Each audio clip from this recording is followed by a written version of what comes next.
নমস্কার বন্ধুরা, বাংলা গল্প পাঠের আসরে আপনাদের স্বাগত জানাই। বন্ধুরা, আজ আমি আপনাদের পাঠ করে শোনাব তারাশঙ্কর বন্দ্যোপাধ্যায়ের লেখা হাঁসুলি বাঁকের উপকথা উপন্যাসের 25 নম্বর পর্বটি। উপন্যাসটি শুনতে আপনাদের কেমন লাগছে সেটা কমেন্ট করে জানাতে একদম ভুলবেন না। আর যদি শুনতে ভালো লেগে থাকে তাহলে একটি লাইক আর বন্ধুদের মধ্যে শেয়ার করে দেবেন। আর হ্যাঁ, অবশ্যই চ্যানেলটিকে সাবস্ক্রাইব করে রাখবেন, যাতে এরকম সুন্দর সুন্দর গল্প, কবিতা, উপন্যাস আমি আপনাদের অনেক বেশি করে শোনাতে পারি। শুরু করছি আজকের উপন্যাস তারাশঙ্কর বন্দ্যোপাধ্যায়ের লেখা হাঁসুলি বাঁকের উপকথা পর্ব 25। জয় বাবা ঠাকুর। শ্রাবণ পার হলো, চাষ ভালোই কেটে যাচ্ছে। বিপদ আসছে, কাটছে, এর চেয়ে আর ভালো কি হবে? ভাদ্র এলো, ভাদুরে রোদে চাষি বিবাগী হয়। প্রচন্ড রোদে জমজমাট ধান ক্ষেতের মধ্যে সারা অঙ্গ ডুবিয়ে হামাগুড়ি দিয়ে ক্ষেতের এ মাথা থেকে ও মাথা পর্যন্ত আগাছা নিড়িয়ে বেড়াতে হয়। ধানের চারার রকরে পাতার ঘর্ষণে সারা দেহ মেজে যায়, ফুলে ওঠে। ধান চারার ভেতরে ওই রোদের ভাবসানিতে শরীরে গলগল করে ঘাম ঝরে। তখন মনে হয় বাড়িঘর কাজকর্ম ছেড়ে বিবাগী হয়ে যায়, কোনোদিকে চলে যায়। হাঁসুলি বাঁকের উপকথায় পৃথিবীর সব জায়গার মতোই আষাঢ় যায়, শ্রাবণ যায়, ভাদ্র আসে। আষাঢ় শ্রাবণ যে কেমন করে কোন দিকে দিয়ে যায় তা কাহারেরা জানতে পারে না। কাদায় জলে হাঁসুলি বাঁকের খেতে বুক পেরে থাকে। মাথার উপরে ঝমঝমিয়ে বৃষ্টি নামে, গুরু গুরু শব্দে মেঘ ডাকে। শ্রাবণ শেষ হলে খেয়াল হয় খেতে রোয়ার কাজ শেষ হলো। রোয়া শেষ হলে বাবা ঠাকুরকে প্রণাম করে আর আয়োজন করে বাবা ঠাকুর তলার ঈদ পুজোর। রথ হলেন ইন্দ্ররাজা, যিনি বর্ষার জল দিলেন, তার স্বর্গরাজ্যের রাজলক্ষ্মীর এক অংশ পাঠিয়ে দিলেন ভূমণ্ডলে, অর্থাৎ ভূমণ্ডলে। ঈদ পুজোর ব্যবস্থা করেন জমিদার। খেটে খুটে যা দিতে হয় তা কাহারেরা দেয়। মাতব্বরি করেন জাঙ্গলের জোরদার মণ্ডল মহাশয়েরা। জমিদার দেন পাঠা, বাতাসা, মন্ডা মুরগি, দক্ষিণে দুয়ানা। মণ্ডল মহাশয়েরা পাঠার চরণ অর্থাৎ ঠ্যাং বৃত্তি পান, বাতাসা মন্ডার প্রসাদ পান। কাহারেরা শেষ পর্যন্ত বসে থাকে। ঈদ রাজার পুজোর শেষে থানটির মাটি নিয়ে পাড়ায় ফেরে। ওই মাটিতে পাড়ার মজলিসের থানটিতে বেদি বাঁধে। জিতাষ্টমীর দিন ভোজ সুন্দরীর পুজো হয়। ভোজ সুন্দরীর পুজোতে কাহার পাড়ায় অং খেলার 24 প্রহর হয়ে থাকে। সেই মাতনের হিসেব নিকেশ নাই। ভোজ সুন্দরীর বেদি তৈরি করে তার ফুলে সাজিয়ে আকণ্ঠ মদ খেয়ে মেয়ে পুরুষে মিলে গান করো, নাচো। রাত্রে ঘুমোতে নাই, নাচতে হয়, গাইতে হয়। জাগরণ হলো বিধি। পুরুষের কাল থেকে দেবতার হুকুমে অঙের গান, অঙের খেলা। যার যা খুশি করবে, চোখে দেখলে বলবে না, কিছু কানে শুনলে দেখতে যাবে না। ওই দিনে সবকিছু মন থেকে মুছে ফেলবে। হারামজাদা করালি এবার আগ করে চন্দনপুর থেকে এসে নিজের উঠানে কাহার পাড়ার পুরনো ভজের সঙ্গে আলাদা করে ভজ পাতলে। হেকে বললে, ঘর ভাঙলে থানাতে নালিশ করেছিলাম, ভোজ ভাঙলে মিলিটারি কোর্টে নালিশ করব। দুজনা লালমুখ সাহেব ওর সেই ম্যানরা এলো করালির সঙ্গে ফটক তুললে। তারাও ঠ্যাং ছুঁড়ে ছুঁড়ে নাচলে। তারা চলে গেল। চোলাই মদও খেয়ে গেল বোধ হয়। সাহেবে ঘৃণা ধরে গেল। বনোয়ারির করালি সাহেব দেখালে বটে। ওরে বেটা, বনোয়ারি ওসব দেখে ভয় পায় না। সাহেব, থু। বনোয়ারিও হুকুম দিলে, লাগাও জোর ধুমধাম ভোজতে। এবার মাঠে প্রচুর ধান হয়েছে। কোনো রকমে আশ্বিনে একটা মোটা বর্ষণ হলেই আর ভাবনা নাই। যুদ্ধের বাজারে ধানের দর চড়েছে, বিশেষ করে শ্রাবণ মাসে। চন্দনপুরে দেশ দেশান্তরে স্বদেশী বাবুরা অ্যালাইন অর্থাৎ তোলাতুলির পর থেকে বাজার আরো লাফিয়ে চড়েছে। তা চড়ুক, তাতে কাহারেরা ভয় পায় না। নুন ভাত খাওয়া অভ্যাস আছে, তাই বা খাবে কেন? মাঠে মাছ হয়েছে এখন, মাছ আর ভাত, শাক পাতেরও অভাব নাই। মাঠের জল শুকলে পুকুরে বিলে মা কোপায়ের গর্ভে আছে শামুক, গুগলি, কাছিম, ঝিনুক। ঘেরা কাপড় পরা অভ্যেস আছে। সুতরাং যুদ্ধের আক্রাগণ্ডায় হাসিলিবাকের অভাব নাই। বরং ধান এবার বেশি হবে, কাহারেরা ভাগেও বেশি পাবে। দর চললে লাভ হবে তাদের।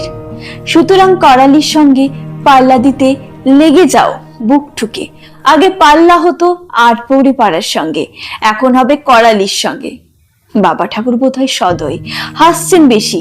রোষ করলে সে ভুরু তোতলা রোষ। ভাদরের মেঘ রোদের খেলার মতো এইবার কাটবে মেঘ। কালারুদ্র গাজনে এইবার বনোয়ারি হয়েছিল ভক্ত। লোহার কাটা মারা চড়ক পাটাই চেপেছিল, বাবার মাথায় আগুনের ফুল চড়িয়েছিল। সেসব কি বৃথাই যাবে? বাবা পুজো হাসি মুখেই তো নিয়েছেন, তারই ফলে কাহার পাড়ায় এবার সময় ভালো। মোট কথা ওদিক দিয়ে অনেকটা নিশ্চিন্ত হয়েছে বনোয়ারি। হাতি নেমে বাঁশবাদের ক্ষতি করে নাই, উড়োজাহাজ ভেঙে পড়েছে। এই দুটো কারণে এদিক দিয়ে তার ভয় কেটেছে। তবে আছে একটা ভয়, সেই কালো শশীর ভয়। ও ভয় ভুলেছিল বনোয়ারি, কিন্তু রমণীর বউকে মেরে যে আবার ভয় ধরালেন নতুন করে। তাও হাতে আছে মা কালী, বাবা কালারুদ্র, কর্তা ঠাকুরের মাদুলি। ভয় কাটার সঙ্গে এবারের এই মাঠ ভরা ধানের ভরসা তাকে সাহস দিয়েছে অনেক। এ কথাও তার মনে কিছু কি মারছে। বন্ধ তার এখন হতেই পারে না। এইটাই তার চরম ভালো সময়। কপাল তার ফিরেছে। সাহেবডাঙ্গার আচট মাটির জমিতে এবার সবুজ ধান দেখে চোখ জুড়িয়ে যায়। যাকে বলে চৌকস ধান, তাই হয়েছে। ঘোষেদের ভাগের জমিতেও ধান খুব ভালো। এরই মধ্যে একবার ধানের পাতা কাটতে হয়েছে। ধানের গোছা হয়েছে মহিষের পায়ের গোছার মতো। বনোয়ারিকে এবার খামার বাড়াতে হবে। খামার বাড়বে, একটা মারাইও করবে শক্ত করে। আর চাই পুতু সন্তান, ওইটি হলে তার বাসনা পূর্ণ হয়। বাঁচতে হবে অনেকদিন। ছেলেকে ডাগর করে মাতব্বরের গদিতে বসিয়ে তবে বনোয়ারি নিশ্চিন্ত হয়ে চোখ বুঝতে পারবে। এদিক দিয়ে ভয় তার করালিকে। এই যুদ্ধের বাজারে কলে ওচকার করছে দুই হাতে, আর গায়েও ক্ষমতা আছে, বুকেও আছে দুর্দান্ত সাহস। সে যদি ছেলেটাকে ছোট রেখে মরে, তবে করালি জোর করে চেপে বসবে মজলিসের মাতব্বরি পাথরে। হয়তো মেরেও ফেলতে পারে কলে কৌশলে। ওই কারখানার কাজে লোভ দেখিয়ে নিয়ে গিয়ে দেবে কলের মুখে ঠেলে। তাকে অনেকদিন বাঁচতে হবে, কাহার পাড়ার মঙ্গল করতে হবে, তাদের দুঃখে কষ্টে বুক দিয়ে পড়তে হবে। পর্বে পার্বণে প্রচুর আনন্দ দিতে হবে, প্রচুর। বড়লোক মহাশয়েরা, জাঙ্গলে সদগুপেরা, বাউরি হাড়ি ডোম, এদের বলেন ছোট লোকের জাত। মহাশয়েরা বলেন গরিব দুঃখী, দুঃখ মেহনত করে খায়। দুটো কথাই সত্যি। গরিব দুঃখীরা আন ভালোবেসে আনন্দ পেলেই ছুটে যায়, আবার ছোট মনেরও পরিচয় দেয়। চিরকাল যেখানে আনন্দ করে আসছে, সেখানে চেয়ে আজ অন্যখানে নতুন করে বেশি আনন্দের ব্যবস্থা হলে চিরকালে স্থান ছেড়ে সেইখানে ছুটবে। করালি আজ তাই করতে চাইছে। রোজগারের গরমে ভোজ পেতেছে নিজের আংনাতে, অর্থাৎ আঙিনায়। আলো আনবে ভাড়া করে, বেহালাদার আনবে, হারমোনি আনবে, চন্দনপুরের যত জাত খোয়ানো মেয়েদের আনবে। তারা নাচবে নসুবালার সঙ্গে। সিধু আসবে, পাখি তো আসবেই, আরো কতজন আসবে। আসুক। বনোয়ারিও আলো ভাড়া করেছে, খুব ভালো ঢোল সানায় কাশি ভাড়া করেছে। হুকুম দিয়েছে বেবাক যুবতী অর্থাৎ যুবতী কাহার কন্যে বউকে নাচতে হবে। সবুজ লাল হলদে রং এনে দিয়েছে, কাপড় ছুপড়ি রঙিয়ে নাও। সুবাসীও নাচবে, সুবাসীকে একখানা রঙিন শাড়ি কিনে দিয়েছে সে। গোপালী বালাও নাচবে, তাকেও কাপড় কিনে দিয়েছে সে। ছোকরাদের হুকুম দিয়েছে, তুলে আনো বেবাক পুকুরের পদ্ম আর শালুক ফুল, সাজাও ভাজার বেদি। ওই সমস্তের ভার দিয়েছে কাহার পাগলকে। সেই চাষের সময় পালিয়েছিল, হঠাৎ কাল ভোজের আগের দিন সে ঠিক এসেছে। ভর্তি দুপুরে মাথায় ৮-১০টা ডাটি শুদ্ধ শালুক ফুল জড়িয়ে মাঝখানে একটা কাঁচা কাশফুল খুঁজে বুড়ো ছোকরা গান গাইতে গাইতে হাঁসুলি বাঁকে ফিরছে। কোন ঘাটেতে লাগিয়াছ লা, ও আমার ভাজো সখী হে, আমি তোমায় দেখতে পেছি না, তাই তো তোমায় খুঁজতে এলাম হাঁসুলিরই বাঁকে। বাসবনে কাশবনে লুকাচ্ছ কোন ফাঁকে, ইশারাতে দাও হে সখী সারা, তোমার আঙা পায়ে লুটিয়ে পড়ি গো, ও আমার ভোজ সখী হে। পাগল সাঙ্গাতের বলি হারিয়াছে। করুং তা তাক তা শব্দে ভোজ পরবের ঢোল বেজে উঠল।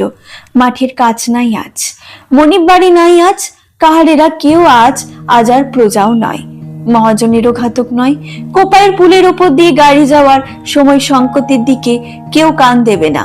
উঠানে সূর্য ঠাকুরের রোদ কোন সীমানা পার হয়েছে সেদিকেও কেউ তাকাবে না। দুধল গাই গরুর বাছুরগুলোকে আগেকার কালে ওই দিনটিতে বাধাই হতো না, ওরা পেট ভরে দুধ খেত। আজকাল চোর রাত্রে দুধ দুয়ে নিয়ে ছেড়ে দেওয়া হয়। ওদের ছেড়ে দাও হাঁসুলি বাঁকের ধারে চরণ ভূমিতে, ইচ্ছে মতো চড়ে খাক, তাতে চারখানা জমির থান খেয়ে নেয়, নিতে দাও। হাড়ি হাড়ি মদ রসি উঠেছে, ভাদুরে গরমে ডাকনি খুলতেই বাতাসে গন্ধ বেরিয়েছে। কাহার পাড়ার মাথার উপরে ওই গন্ধে কাকের দল কলরব করছে। মাঠের দিকে চেয়ে দেখো পচা ভাতের কুটির জন্য পিঁপড়েরা সার ধরেছে। কুকুরগুলো ঘুর ঘুর করে ঘুরে বেড়াচ্ছে।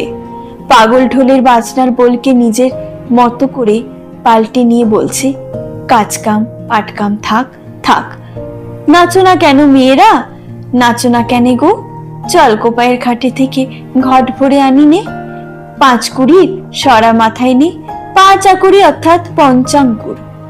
বনোয়ারি নিজে মদ ফুকুতে বসেছে।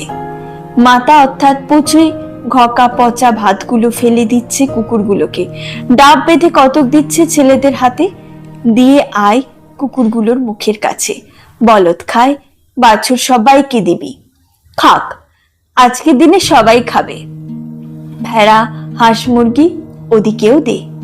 এইবার আয় তোরা বসে যা, লে ঢাকাটক লে ঢকাঢক, মেয়েরা লে গো, তোদের ভাগ তোরা লিয়ে যা, লে ঢকাঢক, বাইনরা লাও ভাই, বাজাও বেশ মধুর করে বাজাও।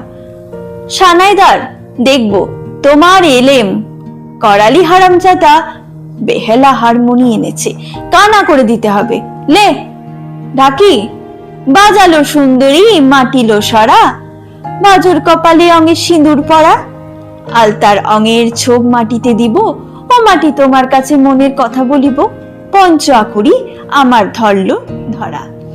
এইটুকু গান হলো মনন্দের মতো, সব দলকেই গাইতে হবে এইটুকু। ওদিকে নসুবালা দল বার হয়েছে, করালি নিজে বাঁশের বাঁশি বাজাচ্ছে, কাপড় চোপড়ের ঘটা খুব ওদের, সব নতুন কাপড়। চন্দনপুরের পাপের পয়সা যে হবে না কেন, কিন্তু তবু অঙের ছটা কাহার পাড়ার মেয়েদের কাপড়ই বেশি। নতুন করে অং করা পুরনো কাপড়গুলো রঙের গাঢ়তায় ছকমক করছে। কোপায়ের ঘাটে এক দফা গালাগালি হয়ে গেল দুই দলে, গানে গানে গালাগালি চিরকাল হয়ে আসছিল কাহার পাড়ায় আট পৌড়ে পাড়ায়, এবার হচ্ছে কাহার পাড়ার আর করালির দলের মধ্যে। একদিকে পাগল, অন্যদিকে নসুবালা। এই ভজর দিনে ন পাগলের কথায় খাপে না, ভয় করে না, সমান মাতনে মাতে, মুখে মুখে গান বেঁধে দেয়, গালাগালি যে কোনো গালাগালি, তবে তার মধ্যে সাপ সাপান্ত নয়, অঙের গাল অসের গাল। তারপর ঘাট থেকে ফিরে আরম্ভ হলো আপন আপন এলাকার নাচ আর গান। প্রথমেই নিয়ম চিরকালের নিয়ম, বয়সওয়ালা মেয়েরা নাচতে আরম্ভ করবে। চিরকালে নাচ আরম্ভ করে সুচাঁদ। এবার সুচাঁদ গিয়েছে করালির দলে। এখানে কে নাচবে? পাগল ছুটে গিয়ে ধরে এলো গোপালীবালাকে। গোপালীবালা নেশা ধরেছে, তবুও লাজুক মানুষ, বলছে না। তার উপরে পাগল তাকে সাঙ্গা করতে চাওয়ার কথা মনে করে সে বেশি লজ্জা পাচ্ছে, মুখে অং ধরেছে লজ্জাতে। সকলে খুব হেসে উঠল, বলে হারি ভাই, বলে হারি ভাই। বনোয়ারির মন কিন্তু উদাস হয়ে গিয়েছে, মনে পড়েছে কালু শশীকে। তবু সে হাসছে, না হাসলে চলবে কেন? হঠাৎ তার নজরে পড়ল ওপাশে দাঁড়িয়ে আছে নয়নের মা। বড় মায়া হলো তার ওপর। আহা, সব হারিয়ে নিরানন্দ হয়ে দাঁড়িয়ে আছে। মনে পড়ে গেল সব কথা। সে এগিয়ে গেল, ধরলে তার হাত, বললে এসো, তুমি আমি আগে নাচবো। ভোজর পরব, সুখের দিন, মদের নেশায় গা ছমছম করছে। আকাশে মেঘ উঠেছে নীল বরণ, আকাশের তলায় ঝপ্পলি সাদা দুধ বরণ বক উড়ে চলেছে। নীলের বাকি গোড়াকান্দার মাঠে পদ্ম শালুক ফুটেছে। পদ্ম পাতার উপরে জলের টোপা টলমল করে রোদের ছটায় জ্বলছে যেন মানিক মুক্তার মতো। শিউলি ফুল ফুটে টুপটাপ করে ঝরে পড়ছে। স্থলপদ্ম গাছগুলিতে ফুল ফুটেছে কাহার পাড়া আলো করে। কোপায়ের বুকে বান নেমে গিয়েছে, ঘোলা জল সাদা হয়ে এসেছে। তবু নয়নের মায়ের সুখ কোথায়? আউশখানি থোর হয়েছে। 10 মাসের পোয়াতির মতো থমথম করছে আউশের মাঠ। পুকুরে পুকুরে শোল মাছেরা ঝাঁকবন্দি বাচ্চা নিয়ে বেড়াচ্ছে। ডালে ডালে পাখিরা কচি বাচ্চাদের ছাড়ান দিচ্ছে, যাও তোমরা উড়ে বেরিয়ে চড়ে খাও গিয়ে। জঙ্গলে চন্দনপুরে মা দুর্গার কাঠময় মাটি পড়ছে। কাল গিয়েছে জিতে ষষ্ঠী, আজ কি নয়নের মা নয়নকে ভুলতে পারে? নয়ন যেদিন করালির হাতে মার খেয়ে হাঁপাচ্ছিল, সেদিনও তার মনে পড়েছিল পুরনো কথা। সেদিনও যে বনোয়ারি হাত ধরে টেনেছিল বাঁশবনের আধার রাজ্যের দিকে। কিন্তু আর না, আর না, সে বনোয়ারির হাত ছাড়িয়ে ছুটে গেল নিজের ঘরের দিকে। তারপর প্রথমে সে ডাকলে নয়নকে, ফিরে আয়, সবাই নাচছে, শুধু তুই নয়, ফিরে আয়। তারপর আরম্ভ করলে সে গোটা কাহার পাড়াকে অভিসম্পাদ দিতে। বনোয়ারি স্তম্ভিত হয়ে গেল। হে কি হলো? পাগল তার হাত ধরে টেনে বললে, কিছু নয়, ওদিকে কান দিস না, নাচ। সে টেনে নিয়ে এলো সুবাসীকে। মদের নেশায় সুবাসী টলমল করছে পদ্মপাতার জলের টোপার মতো। চোখে যেন আধখানা চাঁদ নেমেছে, গায়ে যেন জ্বরের মতন তাপ। বাঁশের বাঁশি কে বাজাই রে? কে? বনোয়ারি দেখলে করালি কখন এসে দাঁড়িয়েছে তাদের ভোজতলায়, আর তার সুবাসীর নাচ দেখে হাসছে, গানের সঙ্গে বাঁশি বাজাচ্ছে। হিয়া টেরি, পোশাকের বাহার কত, গায়ে খোশ বই উঠেছে। বনোয়ারি বুক ফুলিয়ে এগিয়ে গেল, কিন্তু পাগল ধরলে তাকে, খবরদার, তুই কত বড় মানুষ মনে আঁকিস, পিতৃপুরুষের বাক্যে মনে কর। আজ অঙের দিন, চোখ থাকতে দেখো না, কান থাকতে শোনো না, পরাণ যা চায় তা অমান্যি করো না। লেলে বাজাবাসি, করালি বাজাবাসি। করালি সুবাসীর দিকে চেয়ে আছে, পাগল তাকে দিলে খেঁচা, বাজা না কেন, দেখিস কি? সকলে হো হো করে হেসে উঠল। পানা হাসছে সবচেয়ে বেশি। কাঁসার বসনের আওয়াজের মতো তার খনখনে আওয়াজের হাসি। সুবাসীও হেসে উঠল খিলখিল করে, সঙ্গে সঙ্গে কাঁচের চুড়িগুলিও ঝুনঝুন করে বাজল। বনোয়ারি সারা অঙ্গ নিষ্পিস করছে, গায়ে তাপ বেরোচ্ছে, কিন্তু উপায় নাই, পিতৃপুরুষের বারণ। তবে সেও যাবে নাকি করালির ভোজতলায়? পাখিও তো নাচছে সেখানে। ছি ছি ছি, হে হে বাবা ঠাকুর, হে ধরম রাখার মালিক, তুমি রক্ষা করো। যার সঙ্গে ভাব নাই তার সঙ্গে কাহারেরা হাসে না। কিন্তু করালি চন্দনপুরের কারখানায় গিয়ে অন্যরকম হয়েছে। চন্দনপুরের বাবুরা ভাব না থাকলেও হাসেন। মুকুজ্জে বাবুরা এবং চাটুজ্জে বাবুরা চিরকাল মামলা মোকদ্দমা হাঙ্গামা করে আসছেন, কিন্তু বাইরে থেকে দেখে বুঝবার জো নাই। হে বাবুরা ও বাবুরার বাড়ি যাচ্ছেন, সকালে বিকালে ও বাবুরা এ বাবুর বাড়ি আসছেন, হাসি খুশি রং তামাশা গাল গল্প গান বাজনা করছেন। দেখে অবাক হয়ে যায় বনোয়ারি। করালিও দেখা যাচ্ছে তাই শিখছে। বনোয়ারিকে বললে, ও একবার আমার ভোজোত্থানে এসো মামা, পাকি মদ। বনোয়ারি রূঢ়ভাবেই মধ্যপথে বললে, না। করালি হাসতে হাসতেই চলে গেল।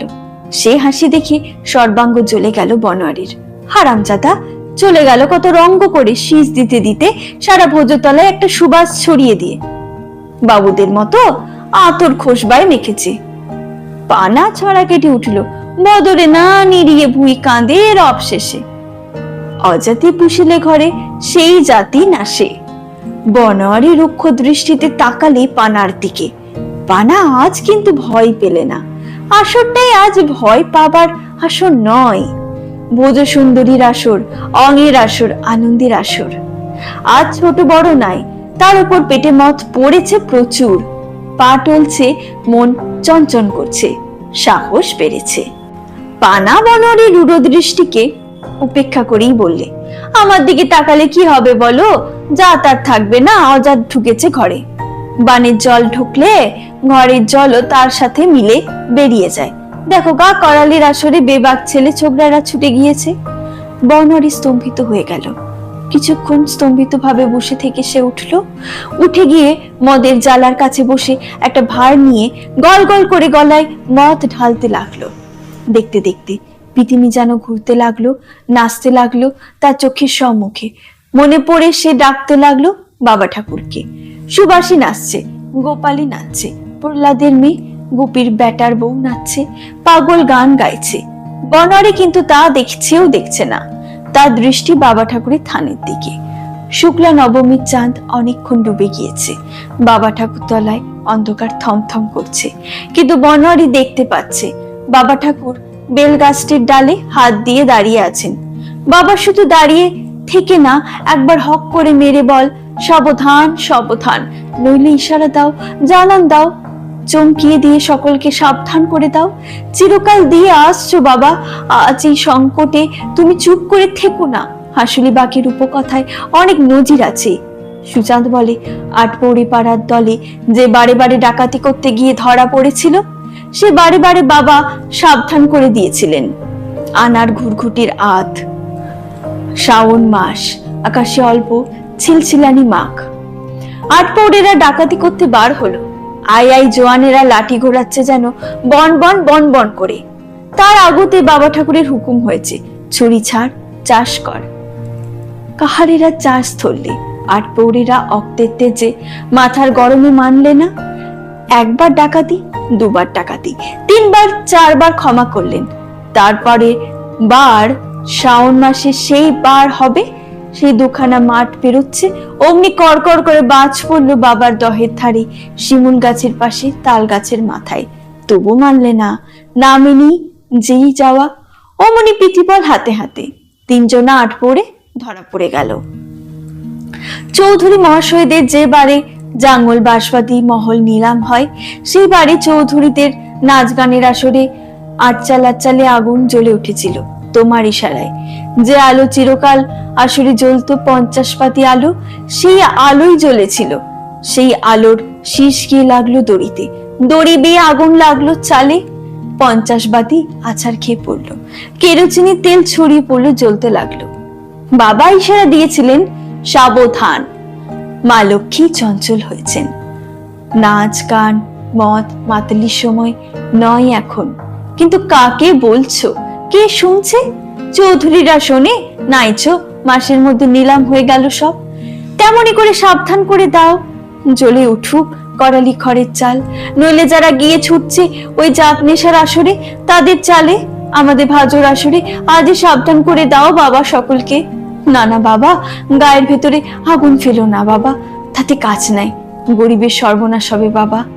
গায়ের ধারে তাল গাছের মাথায় ওই পরমার ঘরের আনাচে ওই সবচেয়ে উঁচু গাছটার মাথায় বাজ ফেলে দাও। না হয় পরমার ঘরখানা পতিত পড়েছে, পরমা ফেরার কালো বউ মরেছে, ওই ঘরটায় আগুন জ্বলে উঠুক। জ্বলুক, হ্যাঁ বাবা তাই জ্বলুক। পাগল বললে, আর মদ খাস না বনোয়ারি, উঠে আয়, গোপালী বউকে ঘরে নিয়ে যা। বেরাত হয়েছে।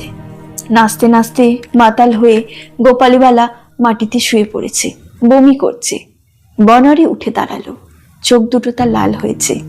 মদ খেয়ে অবশ্য সকলেরই লাল হয়েছে, কিন্তু বনরি চোখে যেন লালের সঙ্গে ভর চেপেছে। পাগল ভয় পেলে ভয়ের সঙ্গে ডাকলে, বনোয়ারি। বনোয়ারি চোখের ইঙ্গিত করে একটা আঙুলের নির্দেশ দিয়ে কি দেখালে, বললে, কর্তা বাবা। বাবা ঠাকুর। কি কি বলছিস? সাবধান, বাবা বলছে। বনোয়ারি টলতে টলতে চলে গেল বাবা ঠাকুরের থানির দিকে। সুবাসী নাচতে নাচতে থেমে গেল। বনোয়ারির পেছনে পেছনে খানিকটা গিয়ে থমকে দাঁড়ালো। একটুখানি দাঁড়িয়ে থেকে সে ফিরলে, কিন্তু ভোজতলার দিকে না। ওদিকে ভোজতলার সকলে শঙ্কিত হয়ে উঠেছিল।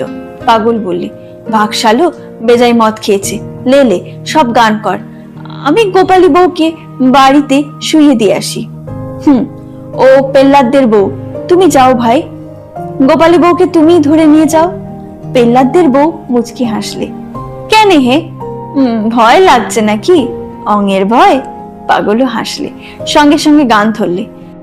যে অং আমার ভেসে গেল কোপাই নদীর জলে হে, সে অং যে চলে গেছে সই লাল শালুকের ফুলে হে, কোপাই নদীর জলে হে, সেই শালুকে মন মানালাম, সকল দুঃখা পাশরিলাম, তোমার মনে রঙের মালা তুমি দিয়ে ফেলে হে, কোপাই নদীর জলে হে, নিত্য নতুন ফোটে শালুক বাসি ঝরে গেল হে, কোপাই নদীর জলে হে। গান চলতে লাগলো, মেয়েরা নাচছে। গোপালী বউ যেমন পড়েছিল পড়েই রইল। ঘরে ধরে যাবার কথা সকলে ভুলে গেল মুহূর্তে। ওদিকে করালির আসর জমে উঠেছে। ওদের গান হাল ফ্যাশনের গান, কলের গানের রেকর্ডের গান। বাঁশের বাঁশি, বাঁশরও বাঁশি খুব শিখছে গাইছে মেয়েগুলো নসুবালার সঙ্গে, কিন্তু করালির বাঁশি শোনা যাচ্ছে না। হঠাৎ বনোয়ারি চিৎকার করতে করতে ফিরে এলো, সাবধান সাবধান। ওই দেখো। বাঁশবাতির চারিপাশে রাত্রির অন্ধকার ঘন ঘুটঘুটি হয়ে উঠেছে। তার মধ্যে এক জায়গায় জলজল করে আগুন জ্বলছে, ধোঁয়ার গন্ধ আসছে। ভাদ্র মাসের ভিজে খড় পোড়া ধোঁয়ার গন্ধ। আগুন আগুন! বনোয়ারি ধরাস করে পড়ে গেল ভূতগ্রস্তের মতো। গোপালী উঠে বসলো হঠাৎ। সে মদের নেশায় রাঙা চোখে বিভ্রান্তের মতো চেয়ে রইল বনোয়ারির দিকে। পুরুষেরা সকলেই ছুটে গিয়ে পড়ল আগুনের ধারে। আটপৌরে পাড়ার পরমের ঘরে নয়, রমণের ঘরে। রমণের ঘরও শূন্য পড়ে আছে, সে থাকে বনোয়ারির বাড়িতে। বউ মরার পর থেকে সে অসুস্থ হয়ে শয্যা নিয়েছে বনোয়ারির দাওয়ায়। আগুন কিছুক্ষণের মধ্যেই নিভে গেল। ছোট ঘরের চালে অল্প কিছু খড়, তাও ভিজে, তাতেই আগুন লেগেছে। ওদিকে কাহারপাড়া ও আটপৌরে পাড়ার মরদের দল অনেক। আগুন নিভিয়ে আবার সব ফিরল ভোজতলায়। নয়নের মা তীব্র স্বরে গাল দিচ্ছে, হে বাবা, সব পুড়িয়ে ছাড়খাড় করে দাও। যে আগুনে তোমার বাহনকে পুড়িয়েছে সেই আগুনে সব শ্যামস করে দাও। পাখি বললে, সে কই? মানে করালি। নসু বললে, তাই তো, সে আবার গেল কেমনে? করালি ফিরল আরো কিছুক্ষণ পরে। কারো কোনো প্রশ্নের জবাব দিলে না, নাচতে লাগলো। সে কি নাচ! পাখিকে টেনে নিলে সঙ্গে। বনোয়ারি চেতনা হলো সকালবেলায়। মাথার মধ্যে খুব যন্ত্রণা আর একটা আতঙ্ক। গোপালীবালা কে সে বেশে এলিয়ে অগাধ ঘুমে অসাড় হয়ে শুয়ে আছে ঘরের দাওয়ায়। সকালবেলায় ভোজ ভাসিয়ে স্নান করে ঢুকলো সুবাসী, যুবতী মেয়ে, শক্ত শরীর। মদ খেয়ে সে একেবারে অচেতন হয়ে পড়ে নাই। বনোয়ারি তার দিকে একবার তাকালে, কিন্তু কোনো কথাই বললে না। তার মাথার মধ্যে ঘুমোচ্ছে একটা যেন ভয়। সুবাসী তার দিকে তাকিয়ে একটু হাসলে। স্নান করে এলেও সুবাসীর অঙ্গ থেকে একটা মৃদু সুবাস উঠেছে যেন, কিন্তু বনোয়ারি নাকের কাছে ভন ভন করে মাছি উড়ে বেড়াচ্ছে। মদের গন্ধ উঠেছে তার সর্বাঙ্গ থেকে।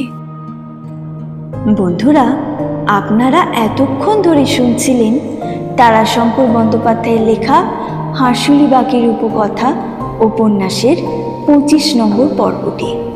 উপন্যাসটি শুনতে আপনাদের কেমন লাগলো তা অবশ্যই কমেন্ট করে জানাবেন। যদি ভালো লেগে থাকে তাহলে একটি লাইক আর বন্ধুদের মধ্যে শেয়ার করে দেবেন। আর অবশ্যই চ্যানেলটিকে সাবস্ক্রাইব করে রাখবেন, যাতে এরকম সুন্দর সুন্দর গল্প, কবিতা, উপন্যাস আমি আপনাদের আরও বেশি করে শোনাতে পারি। আবারও আপনাদের কাছে হাজির হব অন্য কোনো গল্প, কবিতা কিংবা কোনো উপন্যাস নিয়ে। ততদিনে ভালো থাকবেন। Thank you.